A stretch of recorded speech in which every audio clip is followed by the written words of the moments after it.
It's the Martin and Lewis Show.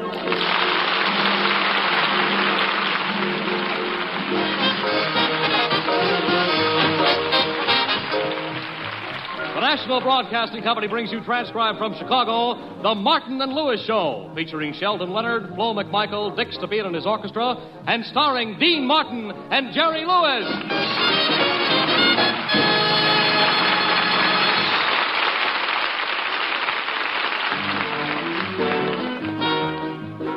Dean and Jerry are in Chicago. Right now, we find them on their first day off from personal appearances at the Chaferie, getting some relaxation by strolling down Chicago's Michigan Boulevard. Chicago, Chicago, that toddling town. Hey, Jerry, you've been very quiet since we got to Chicago. Something wrong? No, Dean, it's just that I'm still embarrassed about what happened when we arrived at the airport. I don't remember anything unusual except that the American Airlines stewardess refused to carry my bags. What happened to you? Well, as the plane landed, the stewardess said, unfasten safety belts. I unfastened the wrong belt and got off the plane without my pants. You know, Jerry, come to think of it, I did notice something strange, but then I decided you were wearing chartreuse knickers. You know? Well, I was told to dress warmly for Chicago. Besides, Dean, look out! Gee, that cab driver ought to have his eyes examined. He missed us. Well, he didn't miss us by much. You know, for a moment, I thought I was back in Los Angeles. Los Angeles. That's a place where old Chicago cab drivers go to die. Well, from now on, Jerry, we don't cross Michigan Boulevard. You're right. We'll walk around and swim in from Canada. You know, Jerry, it's good to have a day off from the club so we can walk around and see Chicago. You know, it's a very historical town, Jerry. Remember the story about Mrs. O'Leary's cow? No. Oh, sure you do. The cow that started the fire. And you know what happened. The cow burned the candles at both ends? No, Jerry, it started the Great Chicago Fire. Really? Well, people shouldn't let a cow smoke in bed.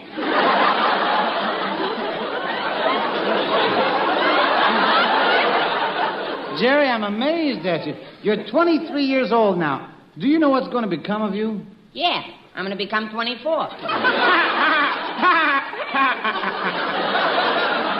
You get it, Dean? You see, you said, what is going to become of you? So instead of saying I might become a doctor or a lawyer, I just said I'm going to become 24. Because I'm 23 years old now, see? And then if a year passes by, that makes me 24. That's what I'm going to become. So it's all in the line of a joke. That's why I said it, see? And I thought you'd laugh, and you didn't. See, but it was a gag, and I wish I was dead.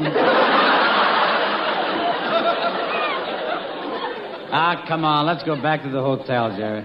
We ought to think of something to do on our day off. Dean, look at those girls coming around the corner of that building. Ooh, now I know why they call this the Windy City. All right, Jerry, come on, let's go. Stop staring. I'm not staring, Dean. I wouldn't think of staring. Dean, do all girls carry $10 bills in their garters? Why, hello, fellas. I've been looking for you. Well, Soapy, how did you get to Chicago? Why, how? By train, of course. I rode on the rods beneath the observation car.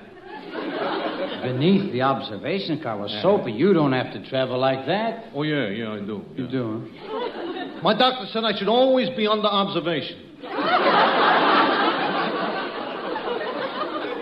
You've told your joke. You may now return to Los Angeles. Hey, look, listen, I got something that is very important to discuss with you fellas. This is an idea that will mean just a little bit of work for you, but a lot of money for me. That's Soapy, you're always trying to make money off us. Now, don't be silly, boys. I am your friend. I am as honest as the day is long. Do you notice how short the days are this time of year?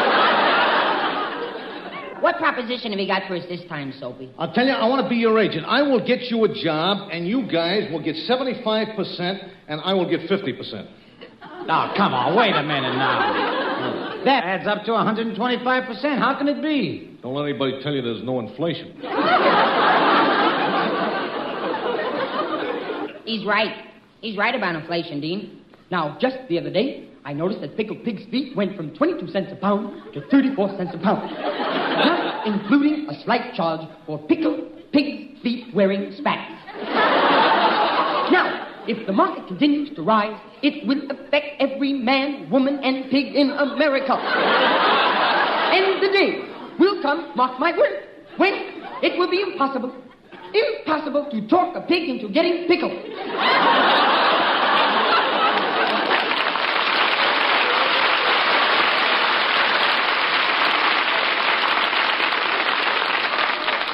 You know, Jer, there's something in what you say, but I haven't got time to find it. Well, tell me, boys, am I your agent? I sold you to a resort hotel in Turkey Run. Okay, Soapy, where do we go? You go out to Turkey Run, there is a hotel out there, and it's called Mother Hockelmeyer's Indian Retreat. Do we see Mother Hockelmeyer?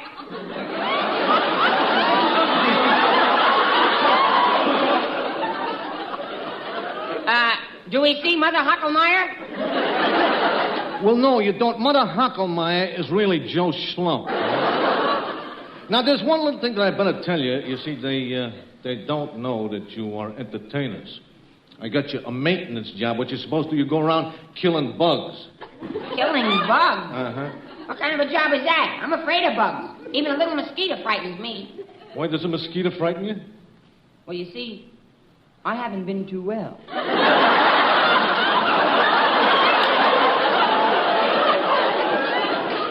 Well, fellas, look, will you do it for my sake? Jerry, what do you say we do it for kicks?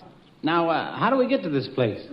We'll drive. I borrowed the hotel manager's car. He loaned you his car? Yeah, it's a Hudson. The only car you step up to get out of. Come on, let's go. Let's kill bugs.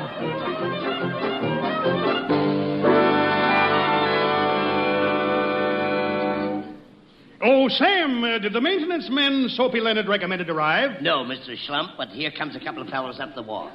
No. They look more like some of those college boys looking for jobs as children's counselors. Now, make sure they've had some experience with child care. I'll be in my office. All right, Mr. Schlump. Oh, hello. We came up about the job. Oh, yes. Well, you know it's hard work. Now, just what is your method of handling the little ones when they become unruly? Oh, we just sprayed them good with poison. What did you say? I said sprayed them with poison. Unless there's just a few of them, then you can just stamp on them with your feet. Man, you're either crazy or there's a misunderstanding here. Now, wait a minute, mister. There must be something wrong. Aren't we supposed to be hired for spraying bugs? Bugs? Oh, for goodness sake, I was talking about children. Well, if you insist, we'll spray them, too. One moment, please. Oh, Mr. Schlump. Yes, what is it? We're Martin and Lois. Soapy Leonard sent us over. Oh, yes, I see now. Well, we'd better put you right to work on the bugs. If it's all the same to you, we'd rather entertain than kill bugs. Entertain? Yeah, we work in nightclubs. Dean sings. Do you sing well? Quite well. Like a bird? Even better, like Crosby.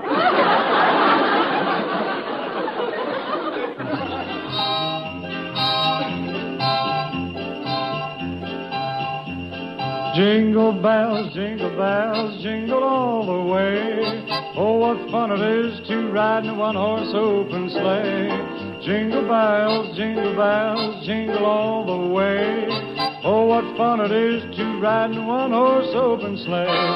Dashing through the snow in a one-horse open sleigh. O'er the fields we go, laughing all the way.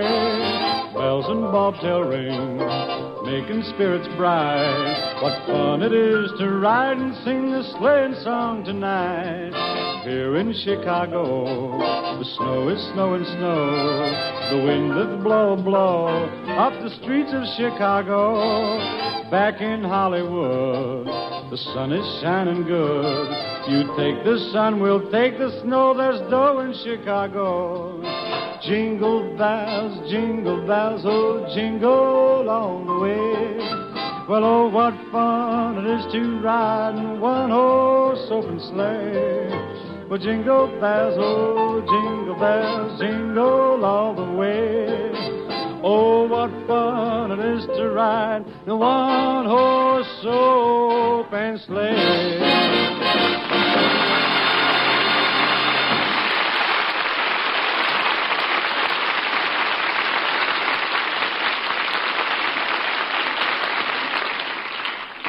that was pretty good, Martin. I want you to sing that song 3 times a day, breakfast, lunch, and dinner. As I think that you... Mr. Schlump, I demand that you cancel my reservation at your hotel. Now, let's not be hasty, Mrs. Van Loop. When I came here and brought my wealthy friends, you told me my daughter Daisy Esther would meet some important, eligible bachelors. Well, didn't I introduce her to Count von Broheim? Yes, but who ever heard of the Empire of Cicero?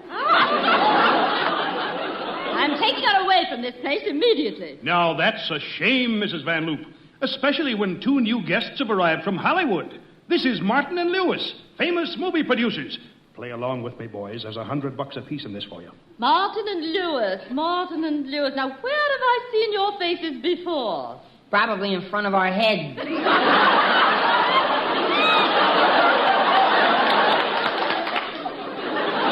You know, actually, Mrs. Van Loop, we're a little bit of everything. Producers, actors, world travelers. Oh, how exciting. You gentlemen aren't married. Oh, no, we're not. No, we thought it might be better if we each had a girl.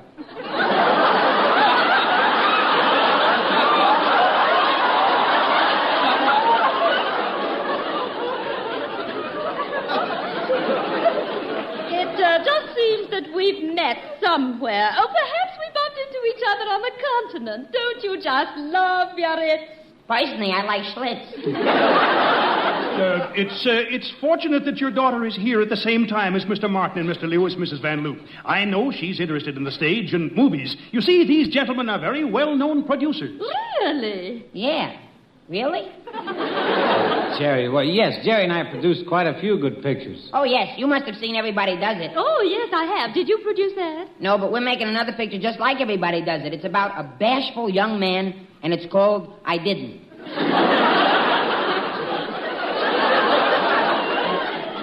I'm beginning to wonder if you two really are as famous as you're making out. You doubt us? Why, I can pick up that phone right this minute and call any star in Hollywood. Go ahead. I don't believe you. I'll show you. Dean, quick. Get on the extension in the next room. Okay, Jer. Now, where's Mr. Martin going? Oh, well, you see, Dean is a singer, and every day at this time, he has his throat sprayed with DDT. Is DDT good for his voice? No, but pity the poor moth that flies in when Dean's got his mouth open. Mr. Lewis, what about that phone call you were going to make? Sure, Mrs. Van Loop. Who do you want me to call? Just name any star. Any star. Well? Clark Gable, fine. Hello, operator. I want to talk with Clark Gable in Hollywood. Hello, Big Ears? This is J.L. A friend of mine wants to talk with you. Here's the phone, Mrs. Van Loop. Oh, my. Hello, Mr. Gable. This certainly is a pleasure. Hello, baby.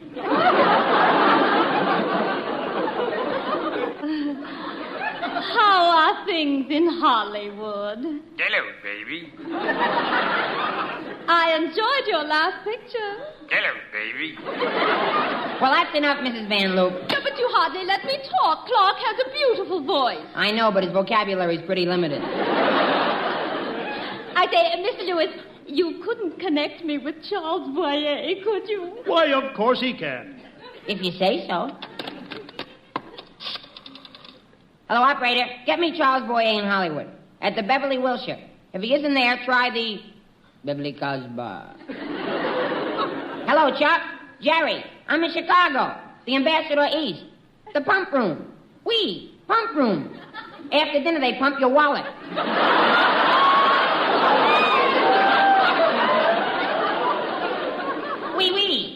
Chuck. A friend of mine wants to talk with you. Okay, Mrs. Van Loop. Oh, hello, Monsieur Boyer. Comment allez-vous? C'est un plaisir de parler avec vous. Depuis quand avez-vous fait du cinéma? Hello, baby.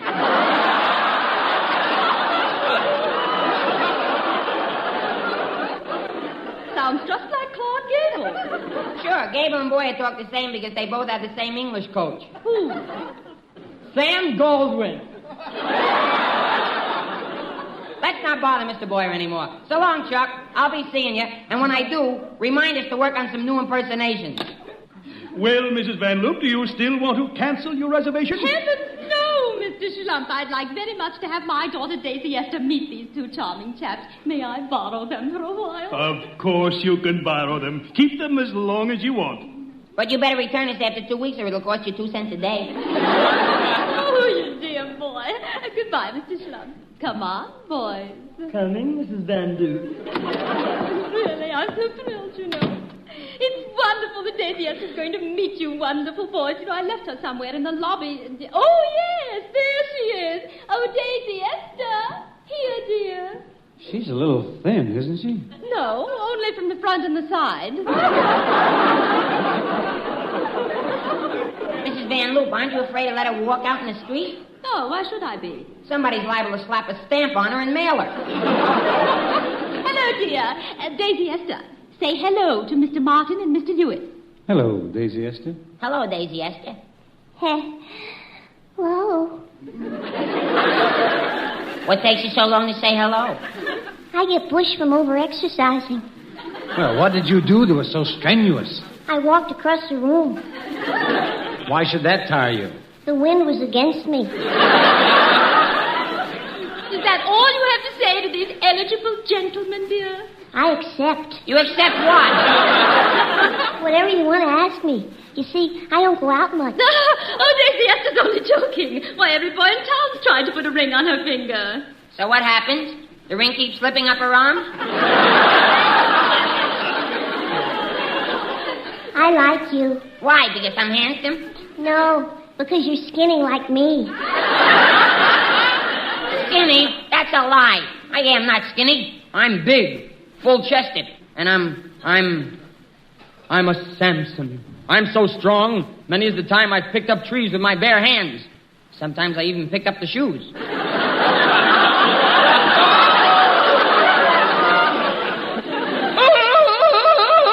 Ah, Jerry, that's enough already. Me Tarzan, you Dean. Me Tarzan, you Dean. Me Dean, me think you nuts. Oh, Daisy, isn't it wonderful? And you'll be happy to learn that he and Mr. Martin are famous producers. Oh, how super. You know, I'm going to be a great actress someday. Is that right, Daisy Esther? Yes. Everybody says I have a lot of fire. Don't look now, but I think you're out of lighter fluid. I'd certainly be willing to spend a lot of money if Daisy Esther could get a good part in a play. How nice. I'd spend even more for a husband. I said I'd spend even more for a husband for my beautiful, talented, glamorous daughter. What do you say? Are you for real? Oh, just a minute, Jerry. Come on. Look, Jerry, be nice to this spook here. Her old lady has a lot of money and might make us rich, you know. I might invest in a new nightclub under the management of Martin and Lewis if Daisy could star in her own play. Shake hands with Eugene O. Lewis. Mrs. Van Loop, last month I wrote a play that would be perfect for Daisy Esther, which we could put on for the guests tonight. Oh, how peachy kino. What's the name of the play? Oh, it's called, oh, I'm sorry, Daisy Esther, but it's not polite to talk when Dean is singing. Oh, but Mr. Martin isn't singing. Wanna bet? Sing, Dean.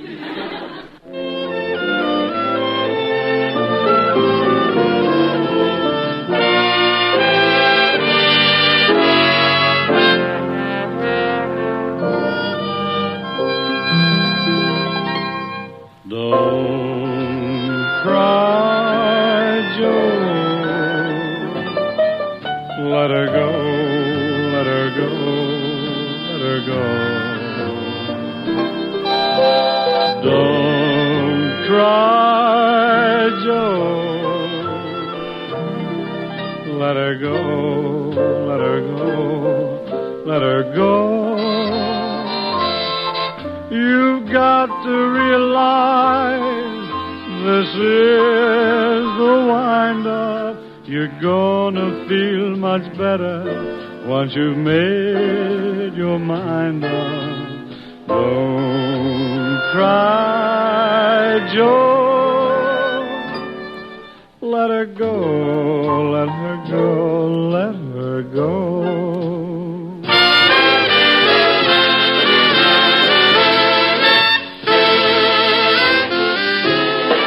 Let her go, let her go, let her go.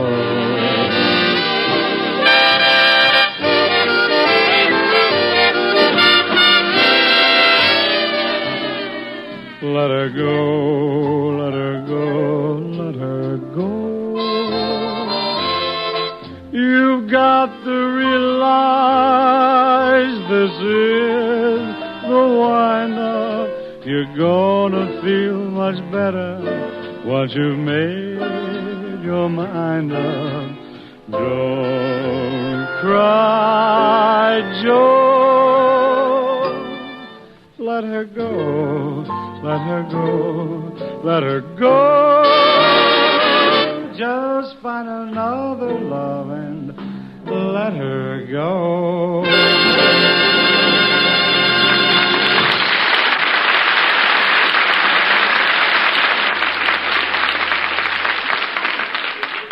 Ladies and gentlemen, tonight we are going to have some unusual entertainment here at Mother Hockelmeyer's Indian Retreat. Mr. Jerry Lewis and Mr. Dean Martin will present a new play. Now, here is the author, Jerome Lewis. Ladies and gentlemen, this is the story of the eternal triangle of a man and his wife and another man, where the towels are marked his, hers, and he never should have rented the room. Now we present Love in Darkest Africa.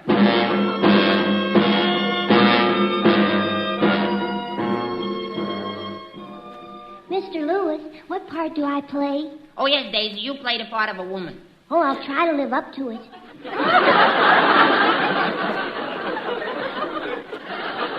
And Dean, you're the other man. We're both in love with this creature. Dean, boy, here's your part. This story is all about diamond mines, and you play the part of one of the drivers. Here's your part. Love in Darkest Africa.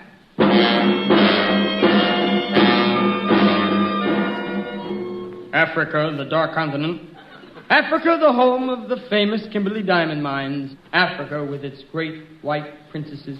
I'm a great white princess. Get along, mule! Get out! The Kimberley diamond mine was the richest diamond mine in the world, and the diamonds were jealously guarded. Even so, every once in a while, somebody would try to steal one, but it was no use. The thief was always caught, and if he wasn't dead already, they would give him 30 lashes. 1Z, 2Z, 3Z, 4Z. And now our story begins. Ladies and gentlemen, we take you to Darkest Africa and the Kimberley diamond mines.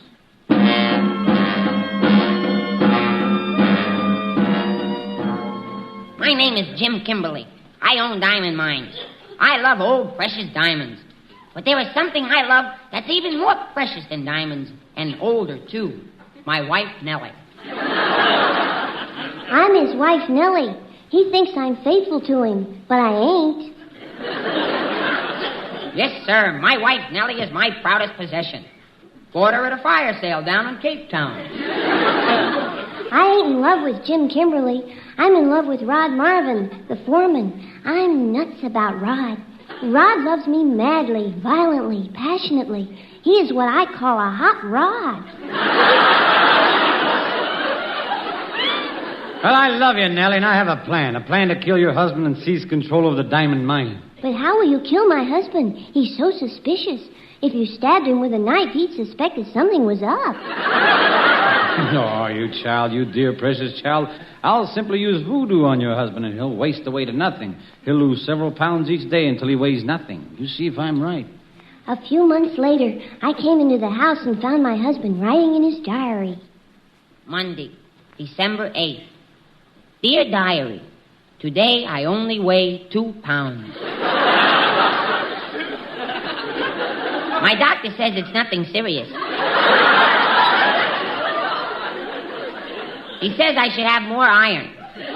The doctor says that the only thing that will help me is more iron.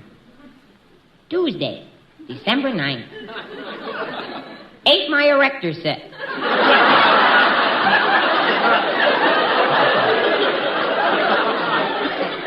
Wednesday, December 10th. Can't seem to keep a thing on my stomach. Thursday, December 11th. Am playing with my erector set again.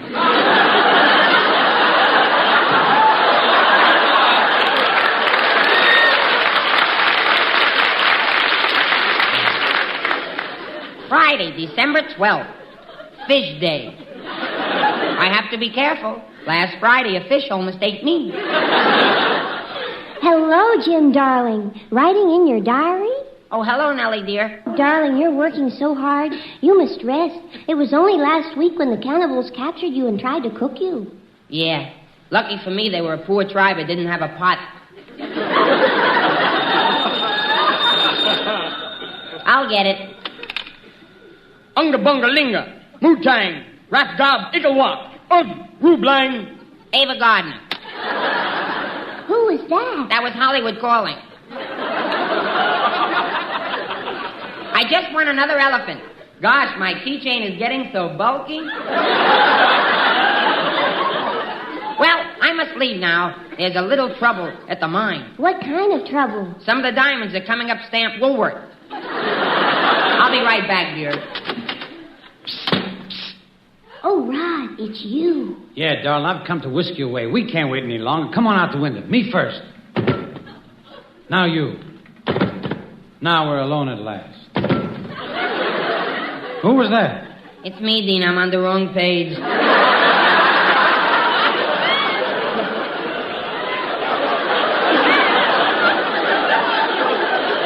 Aha! But now that I'm here, I want to know what's going on. Rod and I are leaving. And don't try to stop us. I've got a .45 in my hand. That doesn't scare me. I've got a water pistol. Well, I'm firing.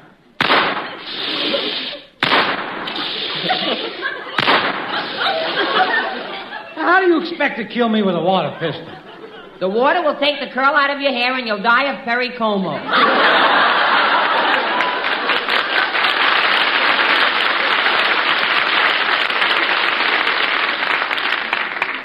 It's no use, Jim. Rod and I are going to be married. Married? But, Nellie, you're already married to me.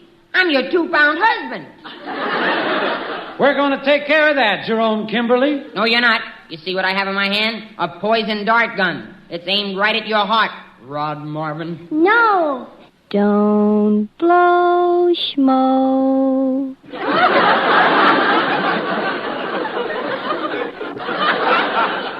You can't stop me. Here goes. The dart is in the blowgun. I raise the gun to my lips. I fill my chest with air.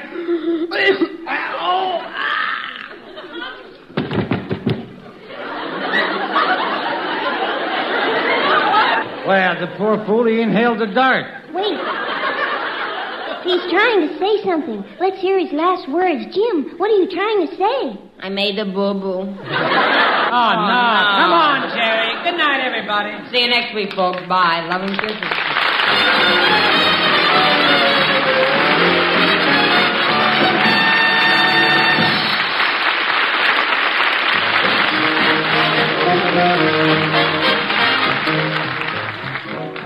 The Martin and Lewis Show, transcribed in Chicago, is produced by Robert L. Redd and is written by Charlie Isaacs, Jack Douglas, and Ben Starr. The music is arranged and conducted by Dick Stabile. Next week, our guest will be Georgie Jessel.